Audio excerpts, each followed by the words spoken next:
Bab 711 Pencuri Identitas. Nama, pencuri abadi penulis. Plus mematikan mengatur ulang. Setelah menghabiskan setengah hari di lantai rahasia, Es pergi dengan tatapan muram di matanya karena dia masih memikirkan pengumuman tidak masuk akal yang benar-benar membuatnya menjadi pusat perhatian. Sekarang mungkin semua serikat tahu wajahnya, dan dengan statusnya saat ini, dia tahu itu tidak lain hanyalah masalah. Meskipun tidak ada yang berani mengganggu atau menyinggung perasaannya lagi, dia sekarang menjadi objek paling berharga di mata semua orang. Sekarang, semua orang akan melakukan apa saja untuk menarik pemimpin serikat di masa depan, terutama mereka yang berada di sektor swasta. Bahkan jika Es tidak keberatan dengan semua ini, yang dia khawatirkan adalah sekarang dia tidak bisa bergerak bebas karena semua orang akan mengawasinya seperti elang. Saya berencana untuk meningkatkan kultivasi saya selama 3 bulan, tetapi sekarang setelah saya melihat buku-buku itu di sana, yang terpilih disebutkan beberapa kali dalam banyak catatan, jadi saya tidak bisa mengabaikannya lagi. Jika kebetulan mengolah buku pegangan pedang Fana Yin yang benar-benar dapat menjadikan saya yang terpilih dan memberi saya beberapa keuntungan selama misi saya, maka saya perlu mendapatkan buku pegangan itu di 2 domain. Jadi, daripada berkultivasi dan membuat pertunjukan, aku harus mulai menyerap semua pengetahuan tentang teknik pedang yang ada di tempat ini terlebih dahulu dan membuat replikanya sehingga tidak ada yang bisa membedakannya. Aku juga harus menyalin seni pedang pengejar matahari sehingga aku bisa mengeluarkan teknik rahasia itu dari guruku. Aku hanya bisa berharap kedua inti pedang itu tidak akan mengecewakanku. Pikirnya dengan ekspresi muram. Tapi pertama-tama, aku harus berurusan dengan kekacauan tentang identitasku. Aku cukup yakin saat orang tahu aku di sini, mereka akan datang berbondong-bondong untuk berteman denganku atau mencoba metode lain untuk memastikan aku memiliki kesan yang baik tentang mereka. Tatapannya tajam, aku harus berurusan dengan mereka seperti yang seharusnya dilakukan oleh pemimpin serikat junior. Es keluar dari lantai rahasia dari pintu tersembunyi dan melihat bahwa tidak ada seorang pun di sana. Dia senang dan berencana untuk bergerak menuju bagian keterampilan. Dia akan menyerap pengetahuan tentang keterampilan yang berhubungan dengan pedang di sini sehingga dia bisa bertindak dengan sempurna. Namun, saat Es sampai di sudut terpencil itu, dia disambut oleh beberapa pasang mata, yang merupakan semua orang yang hadir di perpustakaan sebelumnya. Jika sebelumnya mereka mengurus urusan mereka sendiri, mereka tidak lagi berkonsentrasi, sebaliknya, mereka semua memegang token serikat di tangan mereka dan memiliki pandangan heran di mata mereka karena sebuah proyeksi terbuka dengan potret pemuda tampan di dalamnya. Bukankah itu orang yang sama dalam gambar? Seseorang tidak dapat menahan diri untuk tidak berseru. Mata yang lain melebar saat mereka melihat antara yang asli dan potret itu. Pemimpin serikat J Junior, jadi, dia ada di sini. Seorang iblis wanita berseru dengan mata berbinar. Hampir semua orang sekarang menatap White dengan emosi yang berbeda di mata mereka, tetapi satu hal yang umum tentang penampilan mereka adalah bahwa mereka dipenuhi dengan rasa iri dan cemburu yang ekstrim. Es tahu itu tidak dapat dihindari, jadi dia hanya bisa mempersiapkan diri untuk apa yang akan datang dan bertindak seperti biasanya. Itu hanya hal yang normal baginya. Namun, tepat pada saat ini, pemberitahuan sistem yang tidak terduga berdengung, dan sebuah panel terbuka di depannya. Sama dengan. Selamat, host, Anda membuka judul pencuri baru. Tanda hubung. Judul pencuri identitas awal. Tanda hubung. Pencuri identitas awal mencuri atau memalsukan identitas unik yang belum pernah muncul di langit fana sebelumnya dan membuat semua orang, penggarap dari alam 1 hingga alam 8, mengenali, percaya identitas itu. Efek judul, ketika pencuri surga menggunakan pencurian atau pemalsuan identitas, efek penyamaran ekstra 10% akan menambahkan keterampilan penyamaran, harta karun penyamaran, dan rune penyamaran. Sama dengan.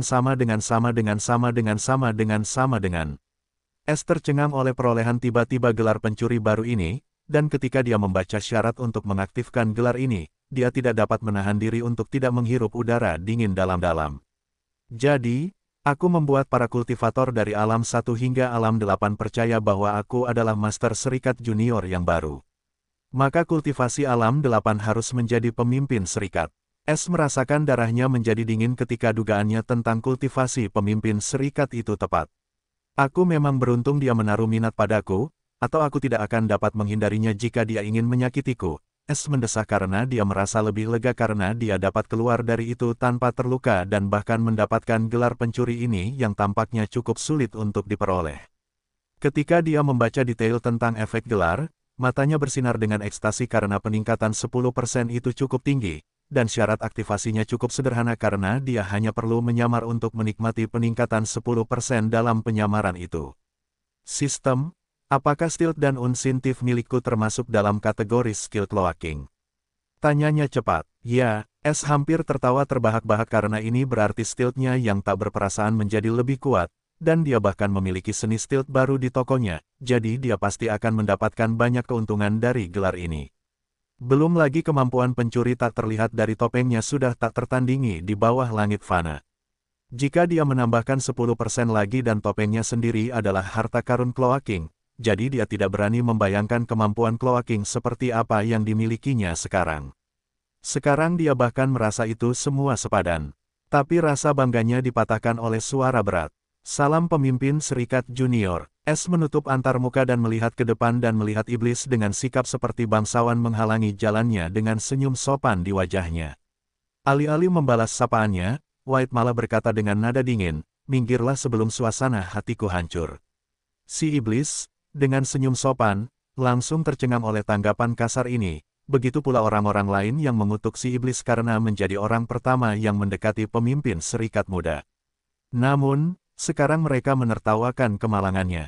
Namun, mereka tetap tidak mengira pemimpin Serikat Muda akan bersikap sombong seperti ini, dan dia sama sekali tidak peduli dengan citra publiknya. Senyum si iblis cukup kaku, tetapi dia tidak berani menunjukkan kemarahan. Dia juga tidak ingin menyingkir dan ingin mengatakan sesuatu lagi. Aku bilang pergilah. White memotongnya dengan tatapan dingin, suara di perpustakaan, aku tidak ingin mendapat ketidakpercayaan selama pelatihanku. Apakah ada cara untuk mewujudkannya atau setidaknya membuat sampah ini pergi? Es sekarang memutuskan untuk bertindak seperti orang sombong yang hanya punya satu tujuan, kultivasi, dan dia akan membuat White tampak seperti orang gila kultivasi yang tidak peduli dengan siapapun kecuali kultivasi. Iblis itu bahkan lebih terkejut dan pucat bahkan saat dia melangkah mundur. Dia tidak menyangka bahwa pemimpin Serikat Muda ini, yang tampak seperti seorang pemburu, memiliki temperamen seperti ini. Dia berasal dari garis keturunan tetua Serikat Tinggi dan ingin mendekati pemimpin Serikat Muda yang tampaknya sederhana. Tetapi dia telah salah menilai satu hal, pihak lain tidak peduli dengan latar belakangnya atau dirinya. Suara itu menjawab pada saat ini yang membuat semua orang merinding, Tuan Muda Pemimpin Serikat, Anda dapat memanggil saya pelindung serikat. Untuk menjawab pertanyaan Anda, ya, itu dapat dilakukan. Anda dapat menggunakan wewenang Anda untuk menutup seluruh perpustakaan selama 1 bulan setahun sekali di domain manapun, dan tidak seorang pun akan dapat mengganggu Anda kecuali Tuan Anda. Es tercengang karena dia hanya mencoba menakut-nakuti orang itu atau berharap mendapatkan sedikit privasi, seperti kamar pribadi, tetapi dia tidak mengharapkan wewenang semacam ini. Saya pikir saya tahu mengapa sistem menganggap identitas ini sebagai satu-satunya di bawah langit, bibir Es melengkung ke atas, dan begitu pula White, saat dia memerintahkan. Kalau begitu saya akan menggunakan wewenang ini. Tolong bantu saya dengan itu, pelindung Serikat Senior. Di puncak Gunung Matahari terdapat istana emas yang megah. Istana itu disebut Istana Matahari karena di sanalah Raja Matahari tinggal. Di dalam Istana Matahari terdapat bangunan seperti Kolosem, yang disebut Pengadilan Matahari. Pada saat ini, banyak tokoh berkumpul di Pengadilan Matahari karena mereka semua menduduki kursi-kursi tinggi. Selain itu, mereka semua mengenakan jubah Persatuan Ungu, yang dengan jelas mewakili status mereka sebagai tetua Persatuan Tinggi. Selain itu, ada total 28 tetua Persatuan Tinggi yang hadir di Pengadilan Matahari saat ini, yang juga berarti semua tetua Persatuan Tinggi yang ada di Persatuan saat ini berkumpul bersama, dan ini adalah Dewan Tetua Persatuan yang lengkap. Terakhir kali pertemuan semacam ini terjadi adalah beberapa abad yang lalu. Di atas Pengadilan Matahari terdapat 2 singgasana kosong, satu berwarna emas, dan yang lainnya berwarna perak. Singgasana-singgasana ini milik Raja Matahari dan Raja Bulan. Namun, tidak ada yang memperhatikan singgasana-singgasana itu karena mereka semua melihat ke tengah lapangan matahari tempat sebuah proyeksi sedang diputar di mana kerumunan besar berkumpul di luar perpustakaan domain Matahari Dalam, yang sekarang dikelilingi oleh penghalang emas yang jelas-jelas tidak ada beberapa menit yang lalu. Di bagian paling depan kerumunan ini berdirilah para tetua serikat yang mengenakan jubah biru Union, dan semua tetua serikat itu hanya selangkah lagi untuk menjadi tetua serikat tertinggi. Pemandangan ini jarang terjadi di Union ketika tetua serikat di puncak ras mereka hadir di luar tempat umum ketika biasanya mereka semua terlalu menyendiri bahkan untuk meninggalkan sektor mereka. Lebih jauh lagi, mereka semua melihat seorang pemuda iblis yang berlutut dalam jubah sarjana Union yang memiliki ekspresi pucat. Dia adalah iblis yang sama yang mendekati White di perpustakaan beberapa menit yang lalu dan juga dapat dianggap sebagai alasan penghalang ini. Jadi, maksudmu kau mendekati Tuan Muda, dan dia kesal padamu karena dia menyegel seluruh perpustakaan. Seorang tetua serikat iblis dengan ekspresi tanpa ekspresi bertanya, tetapi nadanya terus berlanjut dengan niat mematikan saat dia melihat pemuda dari rasnya. Pemuda iblis itu gemetar saat mengetahui identitas agung dari tetua serikat iblis ini. Dia adalah mantan kepala dari 3 klan iblis teratas yang hadir di antara semua sektor swasta di bawah ras iblis. Seperti peringkat tetua serikat tinggi, tetua serikat juga memiliki peringkat mereka sendiri, yang dapat ditentukan oleh menara kultivasi serikat di setiap domain. Peringkat kedua domain disatukan karena semua menara kultivasi terhubung satu sama lain. Monster tua yang sudah pensiun seperti iblis ini tidak bisa dianggap enteng karena dia berada di peringkat ke-19 dalam peringkat terpadu tetua serikat. Orang harus tahu ada 386 tetua serikat dan peringkat, dan tetua serikat adalah seseorang dengan kultivasi alam kesadaran hukum kuasi. Jadi, peringkat ke-19 di antara 386 kultivator alam KLA adalah hal yang sangat besar. Semua orang tahu tetua serikat di 10 teratas memiliki lebih dari 80% peluang untuk menembus alam kesadaran hukum sementara peringkat di antara 11 hingga 20 memiliki 50%. Itulah sebabnya orang-orang ini mirip dengan tetua serikat masa depan yang tinggi, dan tidak ada yang ingin berada di sisi buruk mereka. Selain itu, orang-orang ini jarang meninggalkan ruang kultivasi mereka. Namun, hari ini hampir semua tetua serikat berpangkat tinggi muncul di luar perpustakaan hanya karena satu alasan, untuk bertemu dengan pemimpin serikat junior yang muncul begitu saja. Yang mereka inginkan dengan melakukan ini adalah untuk mengikat pemimpin serikat junior di sisi mereka atau setidaknya meninggalkan kesan yang baik padanya. Orang-orang ini memiliki telinga dan mata hampir di seluruh domain matahari bagian dalam, jadi mereka dengan mudah melacak keberadaan White di perpustakaan. Pemimpin serikat adalah sosok misterius dalam benak setiap orang yang mirip dengan Tuhan, dan sekarang dia telah mengambil seorang murid, dan dia ada di antara mereka. Bagi banyak anggota serikat, sosok itu mirip dengan dewa yang berjalan di antara manusia. Hal yang sama berlaku bagi para tetua serikat ini karena mereka bahkan tidak berani main-main dengan tetua serikat tertinggi, apalagi main-main dengan seseorang yang memiliki status lebih tinggi daripada penguasa matahari dan penguasa bulan. Namun, itu tidak berarti mereka akan mundur. Ini adalah kesempatan sekali seumur hidup untuk berteman dengan pemimpin serikat masa depan atau bahkan membuatnya memiliki sedikit kebaikan bagi mereka. Namun, ketika mereka datang ke sini dengan segala macam rencana dalam benak mereka, mereka disambut dengan pemandangan penghalang di sekitar perpustakaan, dan bahkan mereka tidak dapat masuk lagi, yang jelas membuat mereka tidak senang. Namun, mereka tidak berani menunjukkannya di wajah mereka karena pemimpin serikat muda yang berwibawa itu tidak menunjukkan apapun yang pernah terlihat sebelumnya, dan mereka tidak berani memberikan komentar apapun, takut bahwa pemimpin serikat mungkin mendengarkan mereka. Setelah penyelidikan lebih lanjut, mereka menemukan alasan sebenarnya untuk penghalang ini, dan mereka semua mengepung pemuda iblis itu seperti serigala lapar. Lebih jauh lagi, beberapa tetua dari ras lain menertawakan kemalangan ras iblis karena pemuda ini berasal dari ras mereka.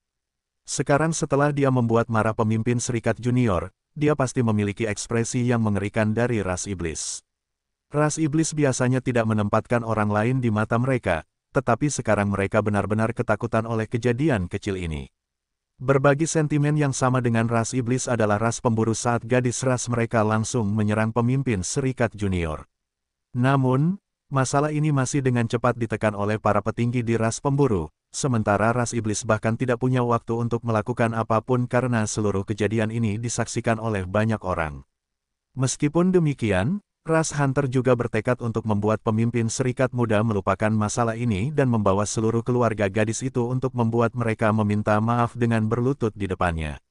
Namun sayang, Sekarang pemimpin Serikat Muda mengunci diri di perpustakaan, belum lagi mereka, ras lain juga tidak dapat mengganggu. Ini juga membuat mereka mencela pandangan mereka terhadap pemimpin Serikat Muda, yang tampaknya cukup pemarah. Ras iblis dapat dikatakan telah memberi mereka bantuan besar, jadi sekarang mereka dapat membuat strategi.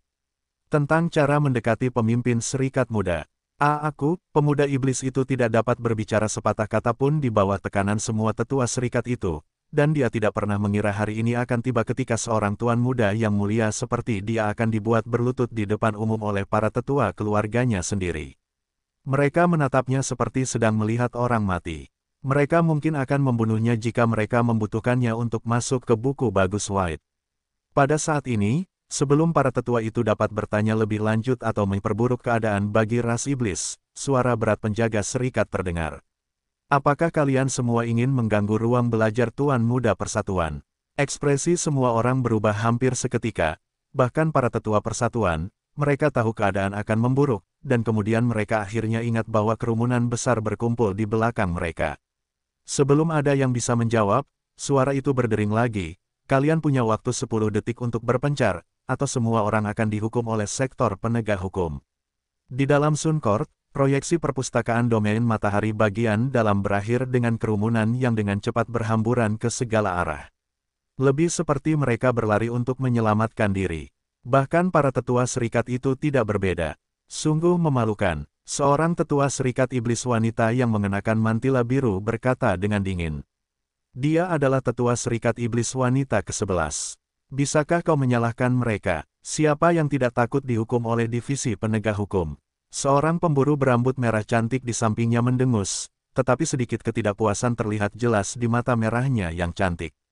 Dia adalah tetua serikat iblis wanita ke-18.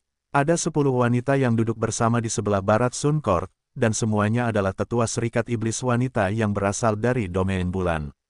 Meskipun 4 dari mereka menikah di domain matahari, mereka masih menganggap diri mereka berasal dari domain bulan. Ada 3 iblis, 2 iblis wanita, 1 pemburu wanita, 1 peri, dan 1 binatang ajaib, dan kemudian ada 2 jenis keberadaan yang unik di antara mereka. Yang pertama adalah seorang wanita setinggi 4 meter yang memiliki kulit seperti kulit pohon berwarna coklat, rambutnya yang hijau seperti akar rumput, sementara tangannya tampak seperti cabang pohon kering dan memiliki akar sebagai kaki. Dia berasal dari ras pohon, yang hanya terdiri dari wanita. Saat ini, peringkat ke-9 di antara 10 ras teratas di dunia langit emas dan menempati benua ke-9, benua Greenland. Yang kedua sebenarnya adalah lebah berwarna emas setinggi 2 meter, yang tampak cukup aneh di antara 9 wanita humanoid. Dia adalah ibu lebah dari ras lebah segudang yang hadir di Union, dan rasnya yang berada di peringkat ke-8 juga menempati benua sengatan madu di dunia langit emas. Para wanita juga tampak cukup harmonis satu sama lain, tidak seperti di sisi timur, tempat duduk semua pria dari domain matahari, dan mereka tidak tampak seramah sisi lainnya. Satu-satunya keanehan di antara para pria adalah raksasa batu setinggi 5 meter, dan wajahnya seperti batu besar oval tanpa noda. Tidak ada lubang sama sekali. Dia berasal dari ras golem batu, yang menganggap ras unisex, tetapi mereka semua suka menyebut diri mereka manusia. Mereka berada di peringkat ke-10 dan merupakan pemilik benua ke-10, benua batu di dunia langit emas. Orang bisa mengatakan semua ras penguasa hadir di Union, tetapi mereka tidak menyadari fakta bahwa ras mereka menempati benua mereka sendiri di dunia yang luas. Dunia mereka berputar di sekitar Union dan juga berakhir di sana, yang bahkan mereka tidak menyadarinya. Namun, ini juga tidak benar karena 10 yang pertama, tetua Union tinggi, tahu tentang keberadaan 10 benua, meskipun samar-samar tidak terperinci, faktanya tetap bahwa mereka tahu. Namun mereka memutuskan untuk mengubur rahasia yang mengerikan ini jauh di dalam hati mereka karena suatu alasan. Hari ini, mereka berkumpul di sini untuk menghadiri pemanggilan Sun Lord, yang merupakan hal yang langka karena mereka semua berkumpul seperti ini, dan mereka semua tahu bahwa pemanggilan ini ada hubungannya dengan junior Union Leader yang baru dilantik. Bohong jika mereka mengatakan bahwa mereka tidak terkejut ketika mendengar pengumuman itu. Karena semua orang tahu bahwa Sun Lord dan Moon Lord adalah penerus sejati dari posisi Union Leader, setidaknya mereka semua diberi tahu demikian. Namun, sekarang, hal ini tampaknya tidak terjadi sama sekali. Union Leader tampaknya memegang kekuasaan untuk menunjuk siapapun sebagai Junior Union Leader selama dia menginginkannya, dan jika mereka adalah Sun Lord atau Moon Lord, mereka tidak akan pernah menginginkannya terjadi, tetapi sekarang hal itu terjadi. Lebih jauh lagi, 5 High Union Elder di antara para pria mengenal Junior Union Leader ini, dan dapat dikatakan bahwa mereka sangat ketakutan ketika melihat potret White dan mengira mereka berhalusinasi, tetapi sayangnya tidak. Kelima orang ini jelas merupakan 5 High Union Elder yang mendekati White beberapa bulan lalu untuk menjadi murid mereka, tetapi dia menolak mereka semua. Mereka mengira bahwa mereka tidak akan melihatnya untuk beberapa waktu, atau dia bahkan mungkin ditekan oleh orang lain begitu bakatnya berkembang atau memudar jika dia tidak memilikinya. Namun, bahkan dalam mimpi terliar mereka tidak pernah berpikir orang itu akan menjadi pemimpin serikat junior dalam waktu 3 bulan setelah dia bergabung dengan serikat. Jadi, mereka semua mencapai kesimpulan yang hampir sama, bakat White adalah sesuatu yang tidak dapat mereka bayangkan, yang tampaknya menarik perhatian pemimpin serikat itu sendiri, yang bahkan belum pernah mereka temui. Pemimpin serikat bahkan tampak seperti entitas palsu bagi sebagian dari mereka karena tidak seorang pun dari mereka yang pernah melihatnya, dan hanya penguasa matahari dan bulan yang mengklaim bahwa mereka ada. Sekarang, mereka sepenuhnya percaya bahwa dia memang ada karena keduanya tidak akan menembak kaki mereka sendiri dengan menjadikan pemimpin serikat junior manusia karena mereka berdua bukan milik ras manusia. Ngomong-ngomong, ras manusia masih belum menyadari fakta tentang ras White karena orang-orang yang mengenalnya memiliki peringkat yang terlalu rendah setelah Joseph pergi, dan butuh waktu bagi mereka untuk menemukan tentangnya. Sementara mereka yang tahu dengan jelas tidak akan memberitahu mereka karena begitu mereka mengetahuinya, mereka pasti akan bangkit jika White memutuskan untuk melindungi mereka, ras manusia pasti akan sakit hati, dan bahkan ketiga orang besar itu harus takut pada mereka. Meskipun hasil ini tampaknya tak terelakkan, mereka yang sudah mengetahuinya tetap ingin mengubahnya dengan menunda berita ini agar tidak sampai ke tetua sektor manusia. Bagaimanapun, ada orang lain yang tahu tentang ras White di antara tetua serikat tinggi selain kelima orang itu dan teman-teman mereka. Dia adalah seorang lelaki tua dengan tinggi rata-rata, rambut panjang seputih salju, dan janggut panjang, dan sikapnya sangat mulia. Dia adalah tetua Persatuan Tinggi ke-8, juga satu-satunya tetua Persatuan Tinggi Manusia yang hadir di antara 28 orang, dan salah satu yang tertua dan paling bijaksana di antara mereka. Dia juga tahu tentang ras White sejak Joseph memutuskan untuk memberitahunya lagi ketika dia mengetahuinya hampir seketika. Namun, dia masih tampak acuh tak acuh, karena itu tidak penting baginya, seperti ketika Joseph memberitahunya tentang penampilan White dan mendesaknya untuk melindunginya. Dia tampak seperti patung tanpa emosi saat duduk di antara tetua Persatuan Tinggi seolah-olah tidak ada yang penting baginya. Pada saat ini, semua mata tetua Persatuan Tinggi berbinar karena terkejut sebelum mereka melihat ke arah takhta tinggi secara serempak. Pada saat ini, penguasa matahari bertopeng muncul berdiri tepat di depan takhta emasnya sambil melihat semua tetua Persatuan Tinggi. Semua tetua Persatuan Tinggi bangkit dari tempat duduk mereka dan menundukkan kepala sedikit untuk memberi salam, dan berkata serempak. Kami menyapa penguasa matahari. Penguasa matahari mengangguk tanda terima sebelum dia duduk di takhta emasnya dan berkata sebelum berkata dengan suara serak, tenang semuanya. Semua orang kemudian duduk, tetapi obrolan seperti sebelumnya telah benar-benar hilang, dan suasananya menjadi hikmat, dan perhatian semua orang tertuju pada penguasa matahari. Penguasa matahari berbicara lagi saat ini, Lady Moon tidak akan bergabung dengan kita karena dia sedang menjalankan tugas untuk pemimpin serikat. Alasan pertemuan hari ini adalah untuk membahas dua hal. Yang pertama tentu saja adalah kenaikan jabatan pemimpin serikat junior kita yang tiba-tiba, dan menurutku itu bukan topik yang tidak layak untuk dibahas lebih lanjut. Biarkan aku mengklarifikasi semua pertanyaan kalian sekaligus sehingga kita dapat beralih ke topik yang lebih penting. Pertama, pemimpin serikat junior adalah orang paling berbakat yang pernah lahir dalam seluruh sejarah serikat kita, jadi dia layak untuk jabatannya saat ini. Kedua, dia adalah manusia, dan jika ada di antara kalian yang mempermasalahkannya, pertama-tama aku ingin memperingatkan kalian, serikat bukanlah tempat untuk rasisme, dan tidak akan pernah menjadi tempat itu, dan aku tidak perlu menceritakan semua itu. Ketiga, aku sepenuhnya menerima pemimpin serikat muda yang baru untuk menjadi pemimpin serikatku di masa depan, dan sebagai anggota serikat, hal yang sama berlaku untuk setiap makhluk yang tinggal di serikat, di bawah matahari dan bulan. Terakhir, ini adalah perintah, bukan permintaan yang datang langsung dari pemimpin serikat, dan ini cukup sederhana. Kalian harus memerintahkan keturunan kalian untuk tidak mengganggu pemimpin serikat muda kecuali dia mencarinya sendiri. Tidak seorang pun boleh mendekatinya dengan motif apapun atau apapun yang menghalangi studinya atau kemajuan dalam kultivasinya. Jika apa yang terjadi di luar perpustakaan domain matahari bagian dalam terjadi lagi, sektor pribadi kalian akan ditahan, keturunan kalian akan dimasukkan ke penjara selama 10 tahun, dan sebagai leluhur mereka, kalian juga akan bergabung dengan mereka. Sekarang, jika tidak ada yang tidak bisa kalian pahami, kalian bisa bertanya, atau haruskah aku pindah ke topik utama? Tanya Sun Lord tanpa ekspresi. Namun, mereka tidak berbicara karena ekspresi mereka sangat serius karena mereka kesulitan memproses pengaturan yang tiba-tiba ini. Mereka tidak pernah mengira pemimpin serikat junior begitu dilindungi sehingga bahkan Sun Lord tampaknya takut menunjukkan ketidaknyamanannya tentang posisinya yang direbut. Karena tidak ada pertanyaan yang diajukan, Sun Lord melanjutkan. Baiklah, topik berikutnya sebenarnya cukup istimewa, dan sebagian besar dari kalian mungkin tidak tahu tentang ini. Jadi aku akan mulai dengan memberitahu kalian tentang 10 benua. Di lokasi rahasia tempat Alina disekap, Lilian, pembantu kerajaannya, sedang melihat dengan wajah mengerikan, bercadar, seolah-olah dia telah melihat hantu. Dia tidak sendirian, ada pemburu lain yang tingginya 193 cm, berambut perak panjang, dengan wajah keriput, memancarkan aura terpelajar namun jauh. Juga mengerutkan kening. Herman adalah kepala pelayan terkenal dari klan pemburu es perak.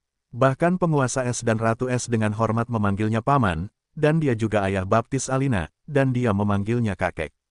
Herman mungkin lebih dekat dengan Alina daripada orang tuanya sendiri karena dia dibesarkan olehnya sejak dia masih bayi dan juga tidak tahu orang tuanya ada atau kebenaran tentang dirinya dan identitasnya yang mulia.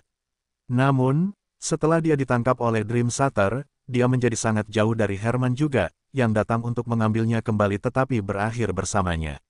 Itu juga pilihan Herman sendiri karena dia tidak membalas karena Dream Shatter tampaknya mengenal penguasa es dan bahkan memperlakukannya seperti orang tua. Dia juga sama sekali tidak berniat menyakiti Alina.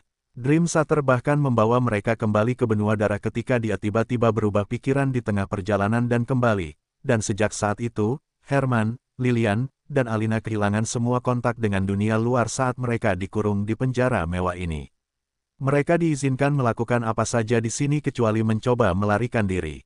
Keadaan menjadi lebih rumit ketika Herman menemukan leluhur darah yang melegenda dari ras mereka ada di sini, dan dia bahkan menyuruhnya untuk menghentikan Alina melakukan hal-hal aneh karena mereka tidak dalam bahaya apapun dan bisa pergi bersamanya begitu dia selesai dengan urusannya sendiri di sini. Berita ini sangat baik bagi Herman dan Lilian, dan mereka tidak perlu khawatir tentang apapun lagi. Namun, Alina tampaknya tidak setuju dengan proses berpikir mereka saat dia memanggil mereka hari ini dan memberitahu mereka tentang rencananya untuk melarikan diri dari tempat ini. Jika leluhur darah tidak menginstruksikan Herman untuk tidak mencobanya, dia akan setuju dengannya dalam sekejap, tetapi sekarang, dia tidak bisa lebih tidak setuju dengannya. Bahkan Lilian pun sama. Ali kecil, aku ingin kau memikirkan konsekuensi dari tindakanmu dan bagaimana tindakan itu akan menimpa seluruh klanmu, orang tuamu, dan dirimu sendiri. Klan Silver Eyes masih berada di atas es tipis, dan keempat klan lainnya tidak menginginkan apapun selain membasmi kita di setiap kesempatan. Jika kau tidak mendapat dukungan dari leluhur, apakah kau pikir mereka akan membiarkan klan kita sendiri setelah mereka mengetahui hubunganmu dengan pencuri itu? Herman mencaci dengan keras karena ia tidak peduli dengan status Alina dan memperlakukannya seperti putrinya sendiri. Ia menganggap sudah menjadi tugasnya untuk memperbaiki perilakunya, tetapi semuanya tampak kacau setiap kali ia menyebut pencuri itu. Sejujurnya, Herman tidak pernah menyangka bahwa bocah manusia dari kota terpencil yang bekerja sebagai pencuci piring itu ternyata adalah mimpi buruk semua ras, bahkan mimpi terburuknya sendiri. Ia hanya mengira bahwa dirinya hanyalah orang biasa yang baik hati yang merawat Alina, bahkan rela menjual rumahnya dan tinggal di daerah kumuh agar bisa membeli obat-obatan yang berharga untuknya. Benar saja, Herman tahu segalanya tentang es. Ia harus tahu saat mendapati Alina tinggal bersama bocah manusia. Namun, Ia baru berpikir sejauh itu tentang Es saat mendapati bahwa Es hanyalah manusia menyedihkan yang membutuhkan kehangatan keluarga, dan ia menemukannya dalam diri Alina. Ia juga sendirian, ditinggalkan oleh satu-satunya keluarganya, menurut pola pikirnya saat itu. Jadi, keduanya dengan cepat menjalin ikatan seperti keluarga. Namun, Alina ditakdirkan dengan beban yang berat, dan dunianya sangat berbeda dari bocah manusia yang menyedihkan, dan Herman memastikan semuanya akan tetap sama. Ia membawanya pergi tanpa membiarkannya bertemu dengannya sambil meninggalkan cukup uang yang bisa bertahan seumur hidupnya. Itu sudah cukup bagi Herman untuk membalas kebaikan anak laki-laki itu. Ia juga mengira Alina akan melupakan Es dalam beberapa tahun dan juga saat mengetahui asal-usulnya yang sebenarnya. Namun, Alina tidak melupakan Es, ia tampak sangat ingin bertemu dengannya lagi, dan ia bekerja keras untuk memastikan ia akan berhasil. Pada akhirnya, Alina bahkan berhasil menyelinap pergi dari benua darah. Namun Herman tidak khawatir saat itu karena ia hanya mengira Alina mungkin akan pergi begitu ia menyadari bahwa ia telah melupakannya dan dunia mereka terlalu berbeda satu sama lain. Sudah menjadi rahasia umum bahwa seorang pria bermoral akan menikah di benua manusia pada usia sekitar 17 atau 18 tahun, jadi ini mungkin hasil terbaik, dan obsesi Alina akan berakhir jika anak laki-laki itu memiliki keluarganya sendiri. Bahkan jika tidak, Herman yakin pesan tersembunyi yang ia tinggalkan untuk Es akan membuatnya takut pada Alina, dan ia tidak akan berani memperlakukannya dengan cara yang sama seperti yang ia lakukan di masa kecilnya. Bahkan saat itu, jika ia belum belajar membedakan antara manusia biasa dan bangsawan, Herman berencana untuk memastikan bahwa ia akan mengajarinya kali ini. Namun, bahkan dalam imajinasi terliar Herman, ia tidak berpikir bahwa bocah yang dulunya menyedihkan itu akan berakhir menjadi ancaman yang dikenal sebagai pencuri langit, dan sekarang karena dia, Alina berada dalam situasi seperti sekarang. Sejujurnya, jika ia tahu hal-hal akan berubah seperti ini, ia akan menghabisinya saat itu juga, bahkan jika Alina membencinya sepanjang hidupnya. Namun sayang, tidak ada obat untuk penyesalan, dan sekarang, ia tidak hanya harus hidup dengan penyesalan yang besar ini, ia bahkan harus memastikan bahwa pencuri itu tidak akan pernah mendekati Alina lagi. Lebih jauh lagi, secara diam-diam, Herman sepenuhnya didukung oleh strategi untuk memancing pencuri itu keluar dengan segala cara yang mungkin dan kemudian menyingkirkannya untuk selamanya. Dia bahkan tidak perlu melakukan apapun karena para iblis bersikeras menangkapnya sementara manusia menginginkan rahasianya, dan dia juga menduga bahwa leluhur darah ada di sini karena alasan yang sama. Dengan begitu banyak sosok mengerikan yang mengincarnya, dia tidak akan berani menunjukkan wajahnya, yang juga akan menguntungkan mereka karena itu berarti dia tidak peduli dengan hidup atau mati Alina, dan dia sekarang hanyalah pencuri keji seperti yang digambarkan semua orang.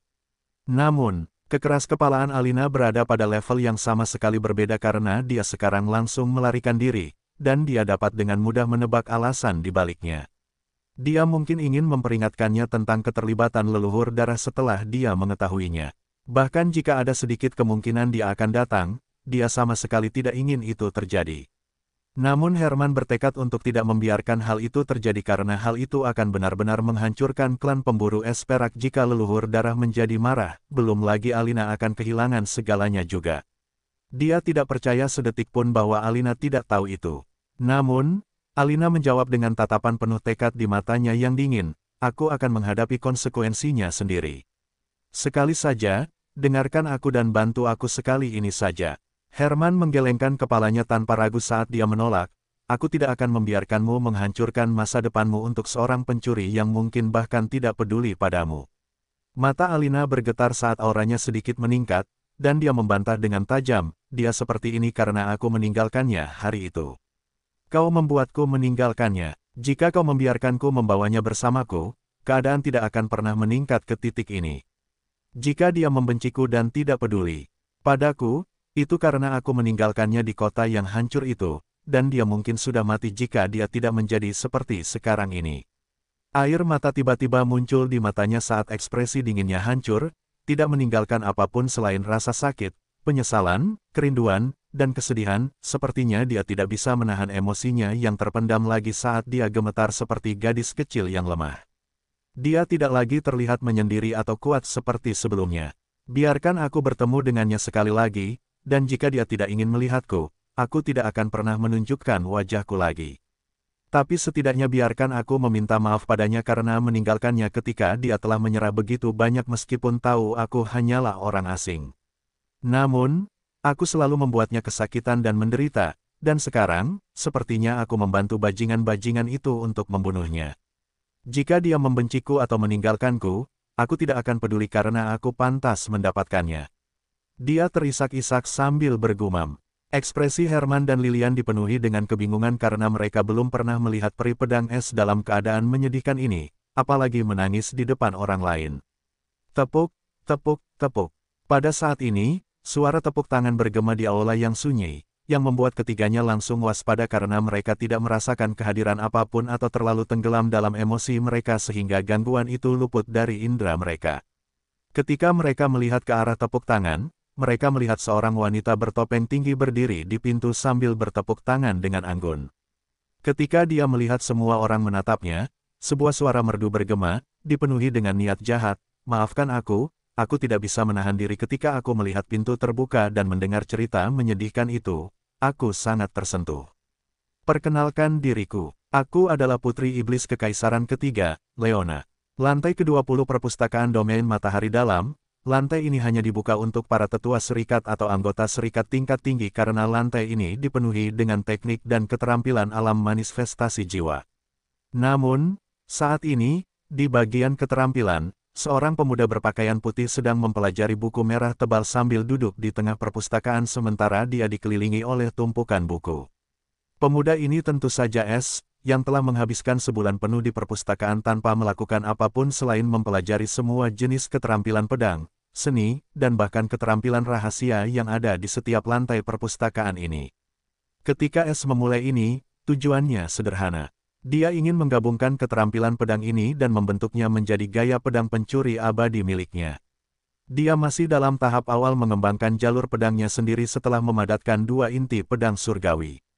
Lebih jauh lagi, dia masih tidak tahu apa yang dapat diharapkan dari kedua inti pedang itu untuk menyerap petir surgawi, yang sudah merupakan kemampuan yang menantang surga, dan niat pedangnya telah menjadi begitu kuat sehingga harta karun biasa apapun yang bersentuhan dengannya pada akhirnya akan hancur. Meskipun es tahu ki surgawinya beracun bagi harta karun biasa, tetapi tidak sampai sejauh ini.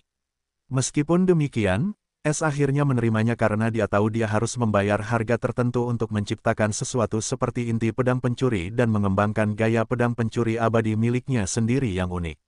Dalam 15 tahun perjalanan kultivasinya, dia hanya mengembangkan 3 seni pedang setelah menggabungkan berbagai jenis keterampilan pedang sesuai dengan pemahaman uniknya sendiri tentang jalur pedang dan menggabungkan seni pedang tersebut dalam gaya pedang pencuri abadi.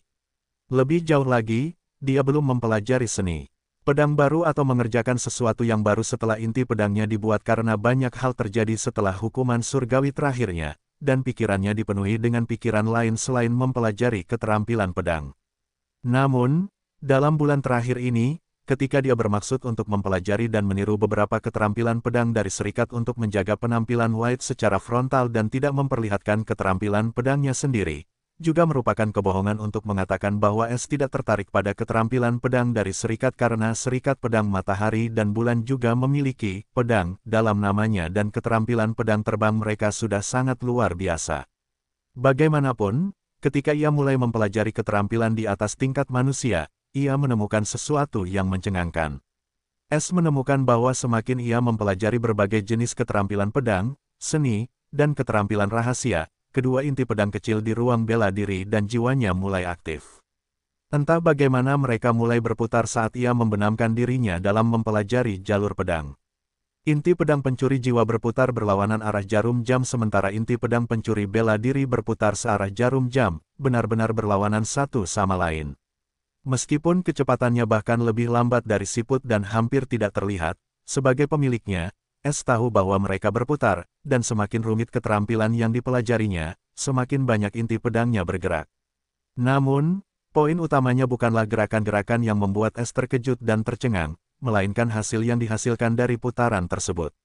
S menemukan bahwa begitu kedua inti pedang itu mulai berputar, ia dapat memahami esensi keterampilan pedang apapun hampir seketika, lupakan tentang menirunya.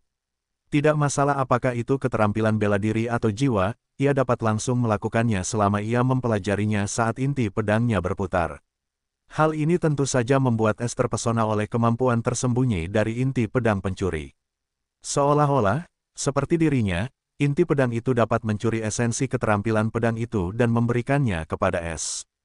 Jadi, Es bahkan lebih gembira setelah menemukan kemampuan mengerikan dari inti pedangnya ini, dan ia menamai durasi putaran itu sebagai waktu mencuri pedang. Setelah beberapa percobaan lagi, Es menemukan bahwa Sword Stealing Time hanya dapat aktif setelah dia mempelajari lebih dari 100 keterampilan pedang baru, termasuk seni atau keterampilan rahasia Earth Grade baik atas maupun bawah, dan itu hanya akan berlangsung selama sekitar 10 menit. Itu adalah semacam urutan aktivasi, dan dia tidak dapat mengulanginya dengan keterampilan lama yang telah dipelajarinya, dan itu selalu membutuhkan keterampilan pedang baru. Selain itu, dia juga menemukan urutan aktivasi ini tidak hanya terbatas pada keterampilan tingkat bumi. Tetapi jika dia dapat mempelajari hanya 10 keterampilan tingkat langit alih-alih 100 keterampilan tingkat bumi, dia dapat mengaktifkan Sword Stealing Time dengan cara yang sama, dan itu juga akan meningkat dari 10 menit menjadi 20 menit. Ini membawa Es ke kesimpulan lain, yaitu semakin kompleks keterampilan yang dipelajarinya, semakin cepat Sword Stealing Time akan aktif, dan dia akan mendapatkan lebih banyak waktu.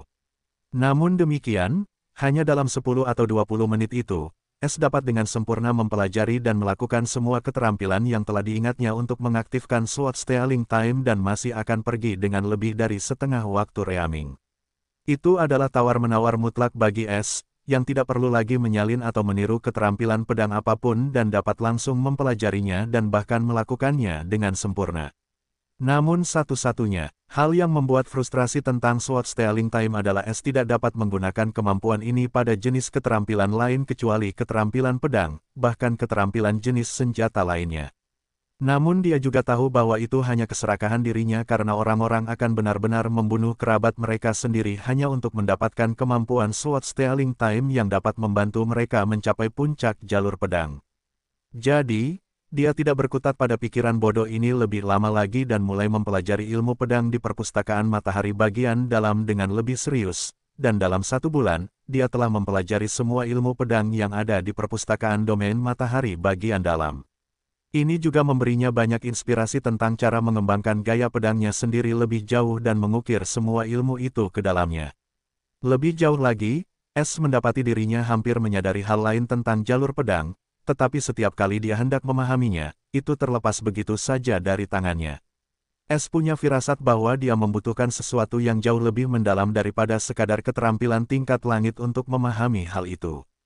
Perpustakaan domain Matahari bagian dalam hanya memiliki keterampilan tingkat langit, bukan keterampilan tingkat penghancur langit. Tetapi Es tidak perlu mencari keterampilan tingkat tinggi itu karena dia tahu jika dia mencoba memahami gulungan giok manual pedang langit. Gulungan giok itu tidak berkesan, dan dia ingin melihat apa yang akan terjadi begitu dia membukanya saat dalam waktu mencuri pedang. Namun, dia tidak dapat melakukan itu saat masih berada di perpustakaan atau saat berlatih di serikat sebagai identitas White, sebagai fakta. Hanya dia yang mempelajari keterampilan pedang tingkat tinggi ini pada levelnya saat ini sudah cukup mencurigakan, dan pemimpin serikat mungkin mulai curiga jika dia memasuki semacam keadaan aneh selama pemahamannya tentang keterampilan tingkat rendah ini. Namun, ini tidak berarti dia tidak siap dan tidak memiliki pilihan lain selain buku pedang langit. Bahkan jika pemimpin serikat menanyainya karena mempelajari semua keterampilan pedang itu, dia selalu dapat mengatakan bahwa dia sedang meletakkan dasar untuk seni pedang pengejar matahari. Seni pedang ini sebenarnya adalah seni pedang kelas pemecah langit bawah, dan itu juga merupakan pilihan kedua Es untuk menguji waktu pencurian pedang lebih jauh. Sun Chasing Sword Art adalah seni pedang penghancur langit bawah, yang terbagi menjadi 7 gaya pedang. Setiap gaya pedang untuk setiap alam kultivasi dari yang pertama hingga yang ketujuh. Setiap gaya pedang, kemudian dibagi lagi menjadi 3 gerakan pedang yang mendalam, dan semua 21 gerakan yang digabungkan disebut seni pedang mengejar matahari yang sebenarnya. Es, pada gerakan ini, berada dalam keadaan waktu mencuri pedang, dan dia mengaktifkannya setelah mengingat seluruh buku. Sekarang, dia memahami esensi sejati dari 21 gerakan. Lebih jauh, dia berada dalam keadaan ini selama lebih dari 20 menit, yang juga membuktikan teorinya bahwa semakin tinggi keterampilan yang dia hafal, semakin banyak waktu mencuri pedang yang akan dia dapatkan. Namun, ini juga merupakan fakta bahwa semakin tinggi keterampilan yang ingin dia kuasai, semakin banyak waktu yang dia butuhkan dalam keadaan ini. Sama seperti sekarang, dia masih dalam proses memahami gerakan ke-13, dan dia belum selesai, dan dia tidak tahu kapan waktu akan berakhir. Meskipun demikian, S sepenuhnya terserap dalam memahami seni pedang yang kuat ini. Saat memahaminya, S menyadari bahwa seni ini juga tampaknya mengandung prinsip-prinsip pleksus kehidupan. Hal ini membuatnya semakin terpesona oleh seni pedang ini, dan dia ingin bertanya kepada pemimpin serikat apakah dia sendiri yang menciptakannya, dan jika dia melakukannya, dia ingin tahu atas dasar apa. Hal ini juga membuatnya menyadari bahwa pemimpin serikat adalah harta karun yang hidup dan dia harus mencoba meraup lebih banyak keuntungan jika dia bisa atau mencuri semuanya jika dia mendapat kesempatan. Meskipun proses berpikir ini berbahaya dan hampir mustahil untuk dicapai, seorang pria harus memiliki mimpi. Setelah 30 menit, S akhirnya tersadar dari keadaan terpesonanya dan tersenyum tajam. Aku hanya dalam keadaan mencuri pedang selama 30 menit, dan itu diaktifkan hanya dengan satu keterampilan penghancur langit yang lebih rendah juga. Tetapi aku hanya berhasil memahami setengahnya saat ini. Ini hanya bisa berarti dua hal, kemampuan pemahamanku terlalu rendah saat ini atau alam kekuatanku. Faktor-faktor ini mungkin juga lebih jauh memengaruhi kemampuan aneh inti pedangku ini. S merenung sebelum dia menyimpan seni pedang pengejar matahari dan akhirnya berdiri dari posisinya. Tidak ada lagi keterampilan pedang yang tersisa di tempat ini, dan dia tahu dia juga harus pergi dan memulai rencananya tentang alam rahasia. Seluruh pengetahuan dan pemahaman yang dia peroleh bulan ini melalui jalur pedang lebih banyak daripada yang dia peroleh dalam 15 tahun sebagai hasilnya. Sama dengan. Hukum, 5. Keputusasaan awal 11,00%. Bayangan awal 14,01%. Pedang awal 24,09%. Jiwa minor 3,05%. Petir minor 7,09%. Sama dengan. S bisa merasakan bahwa ia telah menemui semacam penghalang di 24%, dan tampaknya hal itu berhubungan langsung dengan perasaan yang terus ia rasakan tentang kemampuan untuk memahami sesuatu, tetapi ketika ia hendak memahaminya, benda itu terlepas dari tangannya. Jadi, ia memutuskan untuk menanyakan hal ini secara halus kepada tuannya saat ia bertemu dengannya lagi. Penjaga serikat, bagaimana keadaan di luar? White bertanya saat ini. Ia masih agak bingung menghadapi semua orang yang akan mendekatinya, tetapi ia tahu itu tidak dapat dihindari. Tenang, Tuan Muda tidak perlu khawatir tentang masalah seseorang yang mengganggu Anda lagi jika itu yang Anda khawatirkan. Pemimpin serikat telah mengurusnya, dan sekarang Anda dapat berkonsentrasi pada pelajaran Anda. Sang penjaga serikat menjawab dengan tenang. Oh, S tercengang ketika mendengar tanggapan yang tak terduga ini. Sepertinya saya tidak khawatir tentang apapun. Jika memang begitu, maka sampaikan rasa terima kasihku kepada tuanku karena telah mempertimbangkan masalah kecil ini. Sekarang, aku ingin menuju menara kultivasi di wilayah matahari terluar dan mencobanya, dan itu juga tempat yang bagus untuk melatih pengetahuanku. White berkata dengan hormat. Petik 2. Jika memang begitu, maka aku akan mengucapkan semoga sukses kepada Tuan Muda dalam pelatihanmu. Aku harap kau akan mencapai hasil terbaik yang diharapkan darimu. Penjaga serikat berkata dengan tulus. Petik 2. Terima kasih, aku akan berusaha untuk tidak mempermalukan diriku sendiri. White tersenyum kecut sebelum dia pergi menuju pintu keluar lantai 20 dan langsung menuju pintu keluar lantai pertama. Bulan ini cukup produktif, dan hanya ada 2 yang tersisa sebelum alam rahasia itu terbuka, jadi S tahu dia harus memanfaatkannya. Saat dia berjalan turun, dia menemukan bahwa perpustakaan itu masih kosong, yang berarti penghalang yang diaktifkan oleh perintahnya masih aktif. Tepat ketika dia keluar dari pintu utama perpustakaan, penghalang tembus pandang di sekitar perpustakaan itu terbuka seperti gelembung. Di luar, tidak ada seorang pun yang hadir, seperti yang dinyatakan oleh Union Guardian, dan S tidak bisa lebih senang dan langsung mengeluarkan pedang terbang kelas 7 yang diberikan oleh gurunya, pedang bulu hitam. Dengan pikiran, pedang hitam itu diselimuti oleh ki putih dan kemudian menjadi hidup seperti roh dan menari di udara sesuai dengan keinginannya sebelum melayang tepat di depan kakinya, dan dengan senyum tipis, dia menginjak bilahnya.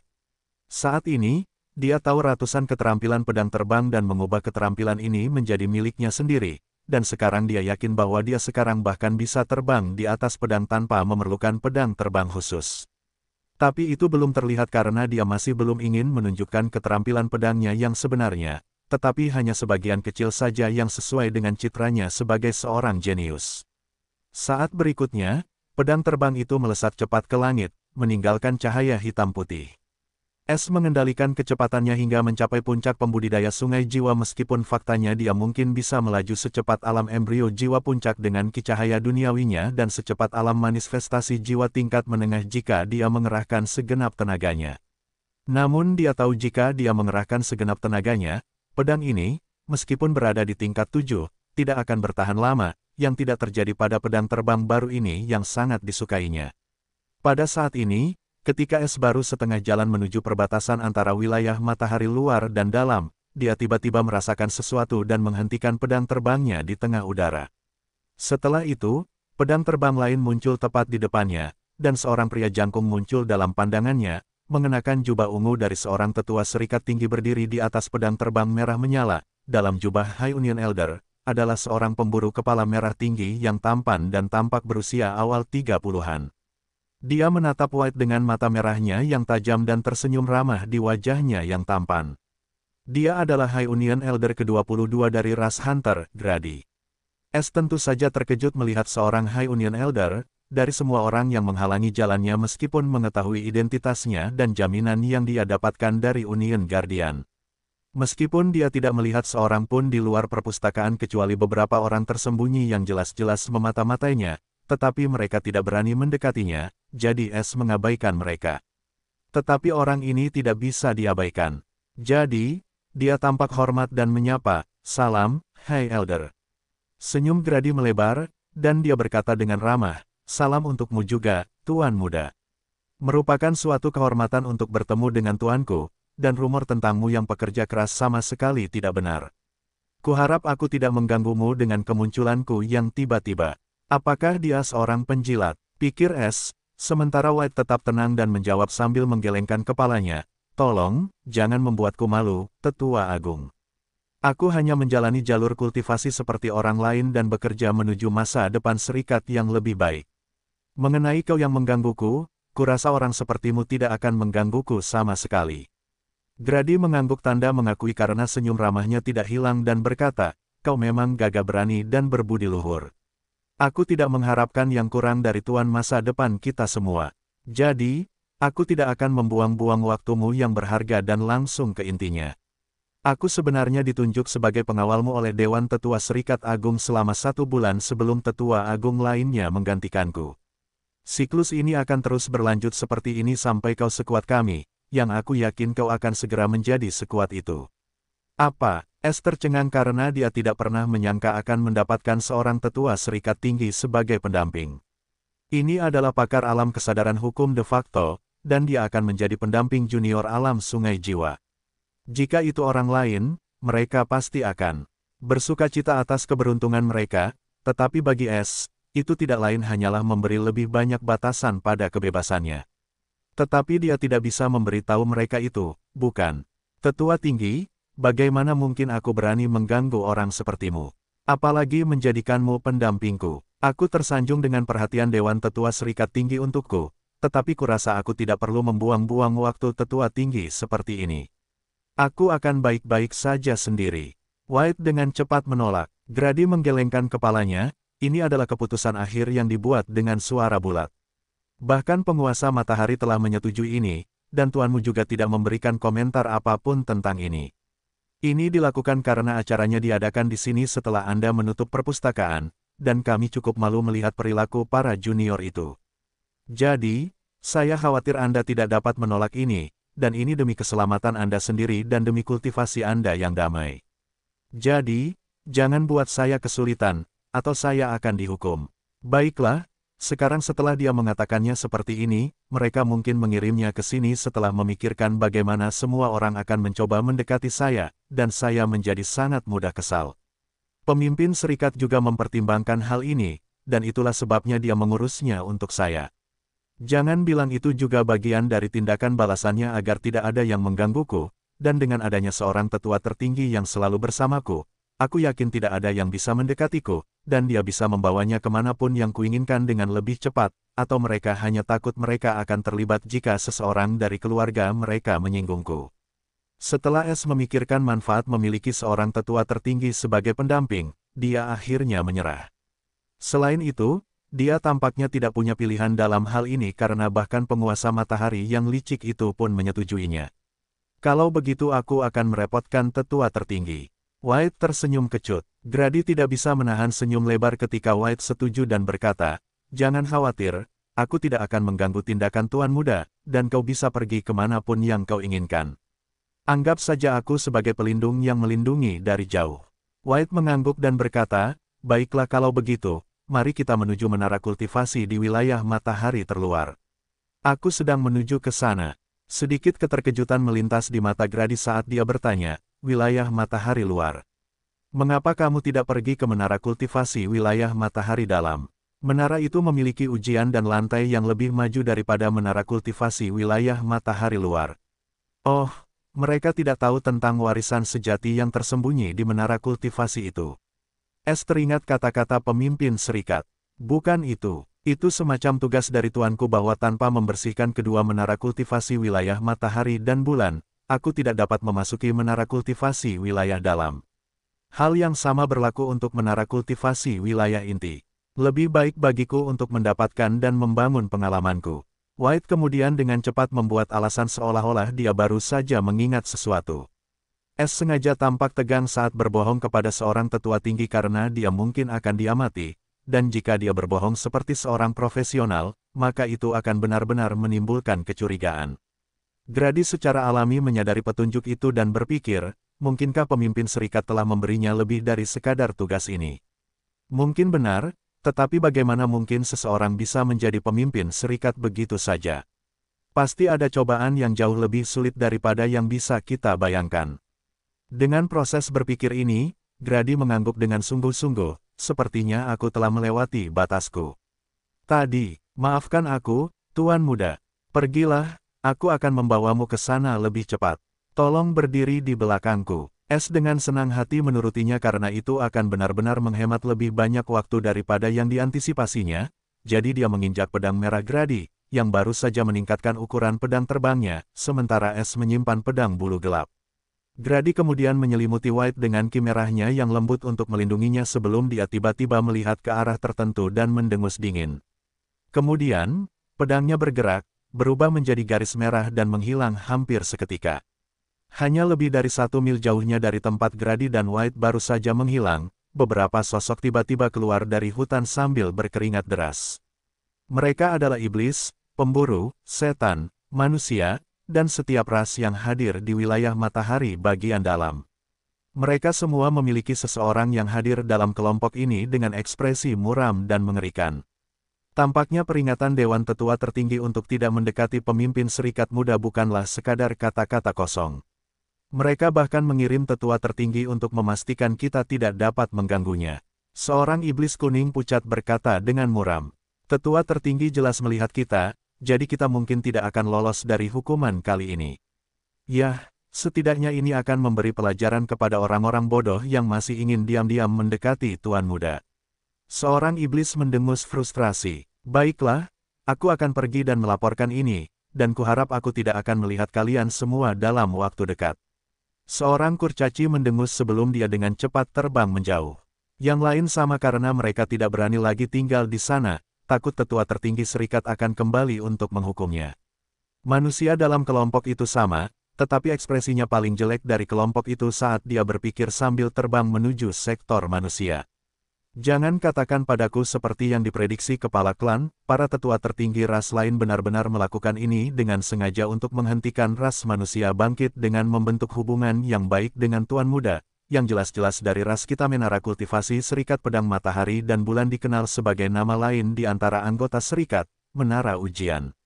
Karena menara kultivasi dipenuhi dengan ujian sulit bagi para kultivator yang sesuai dengan tingkat kultivasi mereka, ujian ini sulit sekaligus bermanfaat.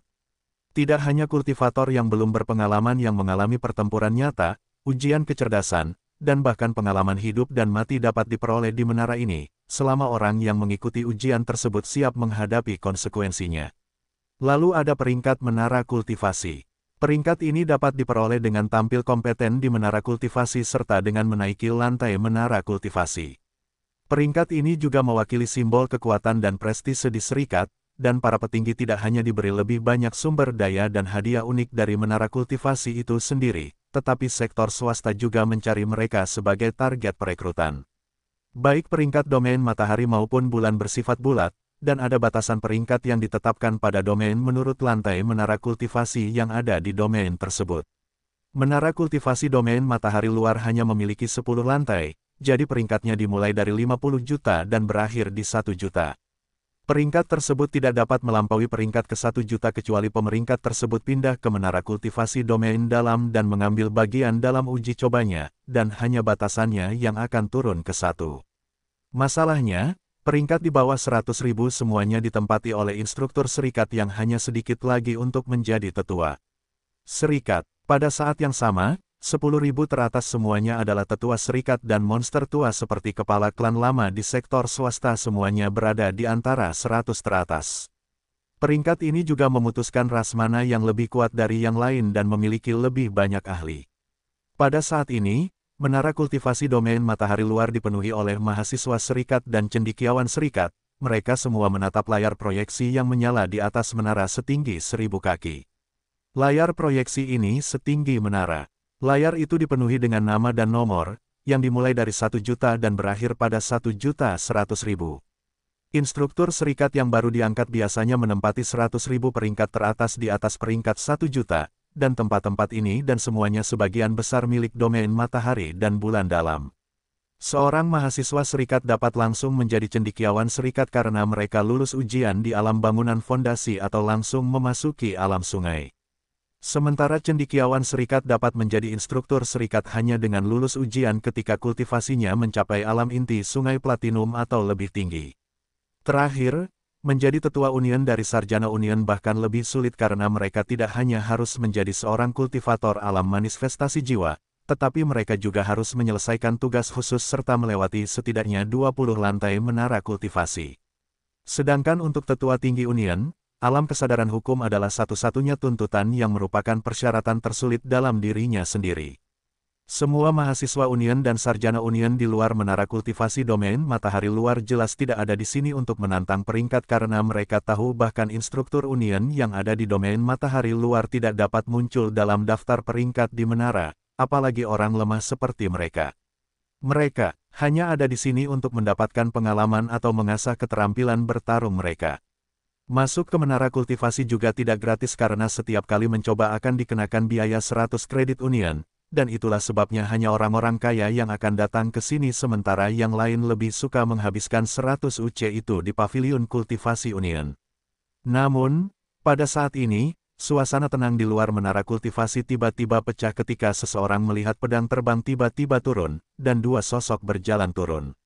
Bukankah itu pemimpin serikat muda? Seseorang tiba-tiba melengking sambil berseru seperti dia telah melihat hantu ketika dia melihat penampilan White yang menarik perhatian. Kedua pendatang baru itu tentu saja White dan Grady. Tidak ada yang memperhatikan Gray karena mereka semua menatap White seolah-olah mereka telah melihat hantu karena akhir-akhir ini, topik hangat para pemuda di antara serikat tentu saja adalah pemimpin serikat muda yang misterius. Bahkan di antara tokoh-tokoh yang kuat, dialah yang menjadi fokus pembicaraan. Selain itu, potret White sudah diingat oleh semua orang di luar kepala, jadi mereka tidak dapat menyinggung perasaannya jika mereka memiliki kesempatan sekali saja untuk bertemu dengannya. Hal itu terutama berlaku bagi orang-orang di serikat matahari luar karena White mirip dengan Tuhan bagi mereka, dan mengapa Tuhan muncul di dunia fana seperti mereka. Namun sekarang mereka melihat pemuda anggun berdiri tegak seperti pedang tajam, pemimpin serikat muda yang tampak nyata tepat di depan mereka. Bagaimana mungkin mereka tidak bereaksi berlebihan? Namun, mereka gagal melihat jubah ungu Grady di sampingnya, dan tiba-tiba aura Grady menyebar seperti angin.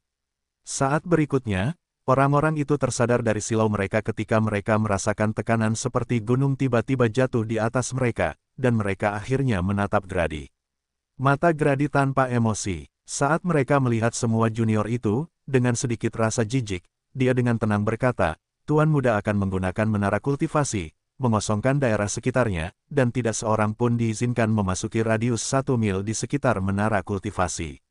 Sungguh mudah, Es mendecak lidahnya diam-diam, cukup senang dengan penampilan Grady yang menentukan.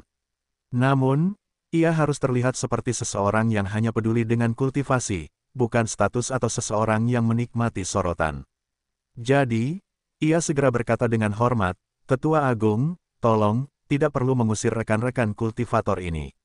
Mereka juga di sini untuk berkultivasi, dan saya tidak dapat melibatkan pelatihan mereka hanya karena keegoisan saya.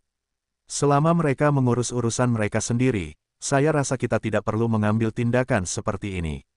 Saudara-saudaraku di serikat, perlakukan saya seperti kalian memperlakukan sesama saudara serikat. Aku hanyalah manusia biasa sepertimu yang ingin berkultivasi," kata orang yang menutup seluruh perpustakaan selama sebulan hanya karena dia kesal.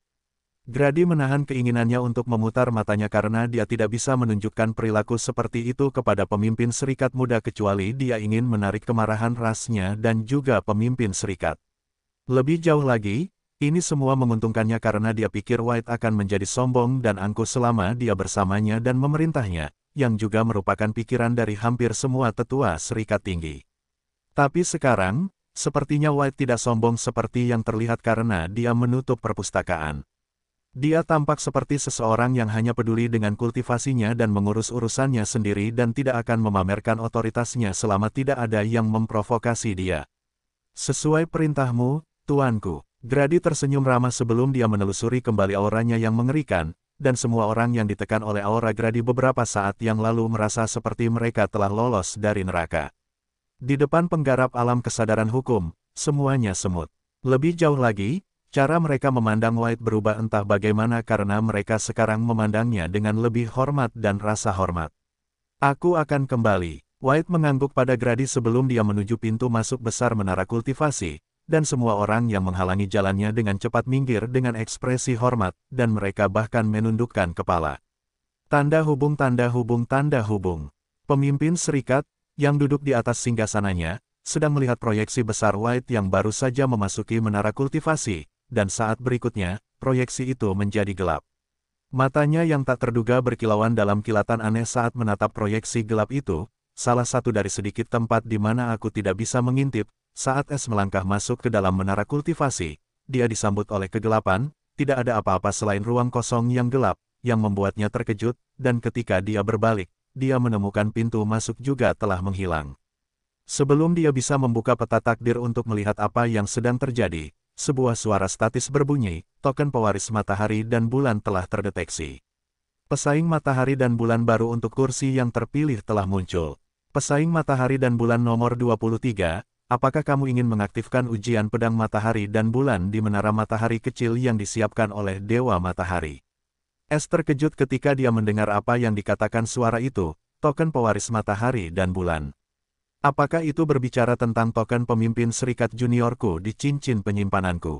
Itu juga menyebutku sebagai pesaing untuk kursi yang terpilih, yang berarti yang terpilih yang dijelaskan dalam buku-buku perpustakaan rahasia benar-benar pewaris sejati serikat. Tetapi mengapa aku merasa ini? Bukan hanya tentang buku pedang Fana Yin yang saja. Dan aku juga orang ke-23 yang datang ke sini. Es tak dapat menahan diri untuk berpikir ke arah ini karena dia tidak bisa terlalu berhati-hati saat berurusan dengan masalah rahasia serikat. Tempat ini terkait dengan rahasia surga, jadi dia tidak bisa lebih berhati-hati lagi. Kemudian Es mencoba mengaktifkan peta takdir, dan apa yang dilihatnya membuat hatinya hancur karena titik takdirnya muncul di tengah area gelap gulita tanpa medan apapun. Ini hanya bisa berarti dia berada di zona bahaya yang mutlak. Bagaimana aku harus memanggilmu, senior? Es mengendalikan emosinya yang gelisah dan mencoba berbicara dengan suara itu seperti suara di perpustakaan. Dia ingin melihat apakah dia bisa mendapatkan beberapa jawaban. Aku adalah penjaga pedang matahari dan bulan SMSC, yang mengawasi ujian yang ditinggalkan oleh Dewa Matahari dan Bulan dan bertanggung jawab untuk memilih sang terpilih. Berapa banyak ujian yang harus aku lalui sebelum menjadi sang terpilih? Es menanyakan SMSC pertanyaan yang paling jelas karena siapapun akan mencari jawabannya. Pesaing matahari dan bulan nomor 23 harus lulus ujian di menara matahari kecil dan menara bulan kecil agar layak mendapatkan jawaban atas pertanyaan tersebut. SMSC menjawab dengan datar. Kalau begitu, bolehkah aku setidaknya tahu apa itu sang terpilih dan status seperti apa yang akan dimilikinya? Apa perannya dalam persatuan? S mengajukan pertanyaan lain yang paling membuatnya penasaran. Petik 2. Sang terpilih adalah penerus sejati Dewa Matahari dan Bulan, penguasa langit fana dan pelindung surga.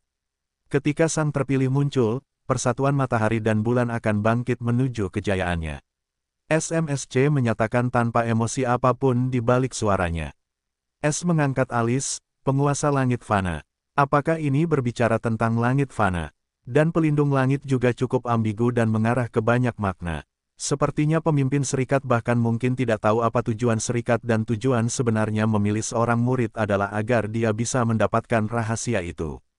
Dengan rahasia misterius seperti itu tepat di bawah jempolnya, namun dia tidak bisa memahaminya, dia harus mengawasi setiap gerakanku, terutama saat ini. Semakin S memikirkannya, semakin dia menjadi waspada terhadap pemimpin serikat. Dia tidak pernah percaya hubungan master-murid hanya lahir dari kebaikan hati pemimpin serikat. Seperti dia, pemimpin serikat juga memiliki motif besar dan itu harus dihubungkan dengan yang terpilih. Baiklah, saya akan menyusahkan senior SMSC untuk mengaktifkan ujian. White berkata dengan hormat, meskipun S memiliki lebih banyak pertanyaan, dia tidak dapat menanyakannya karena itu secara langsung menarik kecurigaan pemimpin serikat atau SMSC ini. Jadi karena kehati-hatian, dia menahan diri dan memutuskan untuk mengikuti ujian terlebih dahulu. Peserta Matahari dan Bulan nomor 23 telah menyetujui pengaktifan ujian Menara Matahari Kecil yang diciptakan oleh Dewa Matahari. Ujian tingkat pemula, pencari matahari, telah diaktifkan. Semoga beruntung, peserta Matahari dan Bulan nomor 23. S tiba-tiba merasakan kekuatan aneh mulai merayapi tubuhnya, dan tiba-tiba, kegelapan di sekitarnya mulai berputar sebelum penglihatannya kabur, dan kecerahan muncul lagi. Aku diteleportasi, pikir S karena dia sangat familiar dengan sensasi ini. Ketika dia melihat sekeliling, dia tercengang karena dia mendapati dirinya berdiri di atas bukit pasir kekuningan, dan bukan hanya itu, tetapi sejauh yang bisa dilihat matanya, tidak ada apa-apa selain pasir di sekitarnya. Jangan bilang aku terlempar ke tengah gurun. S terkejut ketika dia mencoba menggunakan peta takdir, tetapi yang membuatnya ngeri, dia tidak bisa merasakan kompas takdir pencuri abadi sama sekali. S tahu ini belum pernah terjadi sebelumnya. Tidak peduli situasinya, kompas tidak pernah bereaksi seperti ini, apalagi kehilangan seluruh keberadaannya seolah-olah tidak ada sejak awal. Kemudian S dengan cepat mencoba menyelidiki ruang jiwanya tetapi hanya bertemu dengan kejutan yang lebih besar dalam hidupnya, dia juga tidak bisa merasakan ruang jiwanya, dan ketika dia mencoba ruang bela diri atau ruang pencurinya, dia bertemu dengan hasil yang sama. Dengan demikian, dia tidak dapat menggunakan ki surgawi apapun. Sekarang S akhirnya ketakutan. Semua ini tampak seperti mimpi buruk di mana dia kehilangan semua kekuatannya, dan dia tidak tahu mengapa itu terjadi, dan yang terburuk adalah dia tidak tahu di mana dia berada saat ini. Sistem, status. S kemudian akhirnya memanggil sistem. Dalam benaknya, sistem tidak dapat dipengaruhi oleh trik-trik kecil ini apapun yang terjadi, jadi dia yakin itu akan hadir.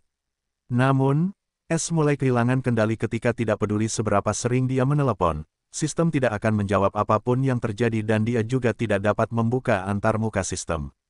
Sial, sial, tenanglah, sial. S tidak dapat menahan diri untuk tidak mulai mengumpat sambil mencoba menenangkan sarafnya. Namun, itu lebih mudah diucapkan daripada dilakukan. Semua kultivasinya, harta karunnya, ruang pencuri, dan bahkan sistemnya telah lenyap. Bagaimana dia bisa tetap tenang dalam keadaan seperti itu? Namun, pola pikir S juga tidak selemah itu, yang bisa hancur begitu saja. Dia perlahan-lahan berhasil menenangkan diri sebelum semua kemungkinan skenario mulai muncul di benaknya, yang dapat mengakibatkan situasi seperti ini. Kemungkinan yang mengerikan muncul di benaknya saat ini, SMSC mengatakan bahwa persidangan itu dibuat oleh Dewa Matahari, kan? Kalau begitu jangan bilang ini sebenarnya dibuat oleh dewa yang benar-benar menyebalkan, yang bahkan sistem tidak dapat berbuat apa-apa. S tidak dapat menahan diri untuk tidak merasa lebih khawatir dengan kemungkinan yang mengerikan ini. Tapi apa pilihan yang dimilikinya? Aku tidak menyangka bahwa desain percobaan untuk seorang kultivator alam sungai atau inti sungai akan seaneh dan mengerikan ini. Itulah mengapa kupikir akan mudah untuk memperoleh bagian pertama dari warisan, bahkan menjadi yang terpilih, sehingga aku bisa memiliki lebih banyak keuntungan di alam rahasia. Namun disinilah aku, kehilangan semua kekuatanku, harta, bahkan sistem. Aku seharusnya memilih opsi kedua daripada menjadi serakah. Sekarang aku hanya bisa berharap bahwa kata-kata pemimpin serikat tentang tidak bisa mati untuk 3 kali pertama itu benar. Tersenyum pahit. Ini adalah pertama kalinya rencananya menjadi kacau seperti ini. Setelah menerima situasinya saat ini, dia menarik napas dalam-dalam dan dengan hati-hati melihat dirinya sendiri dan terkejut ketika dia menemukan sesuatu yang telah dia lewatkan sebelumnya. Dia mendapati tangannya kecil, artinya tangannya hanya seukuran anak laki-laki berusia 10 tahun, bukan tangan besarnya yang dewasa, dan kulitnya sekarang berwarna perunggu dan tampak sangat kurus dan kuyu. Kemudian dia akhirnya menyadari bahwa ketinggian matanya cukup kecil, dan ketika dia melihat kakinya yang kecil dan bahkan pakaian yang menutupi tubuhnya telah berubah menjadi pakaian lama yang polos, dan dia mengenakan sepatu compang camping yang hampir tidak utuh. Apa yang sebenarnya terjadi? Seru keras-keras dengan suara terkejut, mungkinkah aku berada di tubuh orang lain, bukan tubuhku? Saat memikirkannya, semuanya mulai masuk akal karena ini adalah satu-satunya kemungkinan untuk tidak dapat menggunakan kultivasinya atau sistemnya. Namun, ini juga tidak masuk akal karena dia tidak tahu bagaimana ini bisa terjadi. Karena ini bukan tubuhku, tidak bisa tidak merasa bahwa ujian ini tidak sesederhana bertahan hidup, tetapi ada makna yang lebih dalam di baliknya. Ini juga membantunya sangat tenang ketika dia berpikir, nama ujiannya adalah pencari matahari. Jadi, apakah itu berarti aku perlu mencari matahari atau sesuatu yang lain?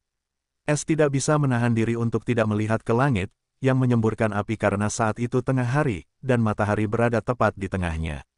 Ini juga membuatnya menyadari sesuatu yang lain, dia haus dan lapar, bahkan lelah, perasaan ini hampir menjadi asing baginya. Hanya bertahan hidup dari panas dan haus ini adalah tantangan tersendiri, apalagi cobaan yang sebenarnya. Aku perlu menemukan sumber air, tepat saat memikirkannya dan kemudian melihat sekeliling, dia tidak bisa menahan diri untuk tidak menggelengkan kepalanya karena frustrasi. Sejauh yang bisa dia lihat, tidak ada apa-apa selain bukit pasir. Perasaan lapar, lelah, dan haus mulai meningkat saat dia perlahan mulai mengumpulkan perasaan tubuh yang sebenarnya, dan dia bahkan mulai merasakan panas yang tidak lain adalah neraka. Ironi kematian karena panas matahari yang biasa ini membuat tertekan sekaligus getir. Rasanya seperti ia kembali ke hari-harinya yang sepi.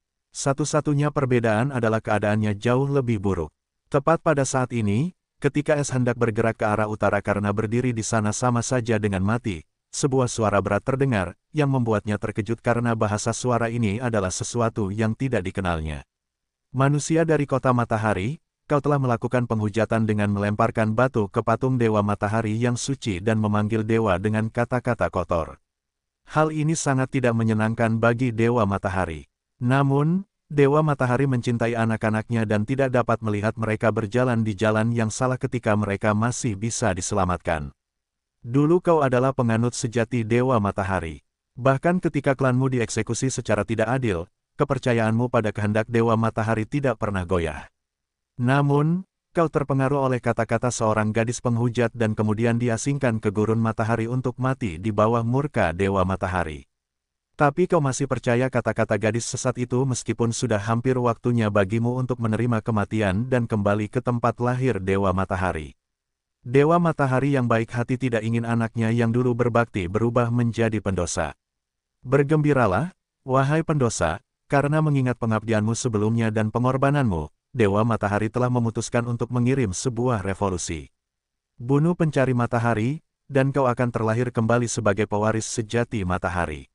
Terperangah karena suara itu datang langsung dari langit, dan secepat itu datangnya, suara itu menghilang begitu saja. Apakah ini cerita latar belakang tubuh ini? Ini benar-benar gila, hanya karena dia melemparkan batu ke status dewa, dia diasingkan ke padang pasir, dan sekarang dewa yang katanya baik hati ini ingin anak yang babak belur ini membunuh sesuatu, dan baru kemudian dia akan menjadi pewaris matahari. Berpikir dengan jijik yang dalam, jadi, ini yang dimaksud dengan ujian pencari matahari.